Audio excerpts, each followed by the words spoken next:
ভাই আমাদের এই এলাকাতে হইলো আমাদের বাচ্চু কাকা হইলো সব ব্যবসায়ী, বিশিষ্ট ব্যবসায়ী, ঢাকাতে ব্যবসা করে। উনি এখানে বাড়িটা করছে সৌন্দর্যের জন্য, হরিণ পালিতেছে। এলাকার মানুষে পোলাপাইন আসে দেখার জন্য। আশেপাশে তো আমাদের এই দেশে হরিণ নাই, মাইদিও নাই। এলাকার মানুষ বিভিন্ন জায়গার থেকে মানুষ সকল আসতেছে, দেখতেছে। খুব সুন্দর লাগে। এই মিলে যদি এরকম যদি আরও 2-4টা হইতো, তাইলেও 2-150 মানুষ এলাকাতে থাকতো, আর টাউনে বন্ধরা যাইতো না। বাচ্চু মিয়ার এই হরিণের খামারটা খুবই সৌন্দর্য, দর্শক আসে দেখার জন্য, খুবই ভালো লাগে। এখানে 6টা হরিণ আছে। আমাদের এই রাজগঞ্জ বা ইয়ার ভিতরে, নোয়াখালী ইয়ার ভিতরে আর কোনো এরকম হরিণের খামার নাই কেউ। আমাদের ব্যায়ামগঞ্জের একটা গর্ব, বুঝলেন? বাচ্চাবার এই যে ফরিংটা দূর দূরান্ত মানুষ দেখতে আসে, বুঝলেন?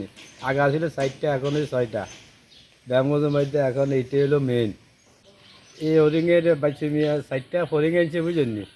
এই হরিংয়ে 4টা না 6টা হয়েছে। এখন ওই যে দূর দূরান্ত মানুষ আসে, দেখে, সুন্দর লাগে।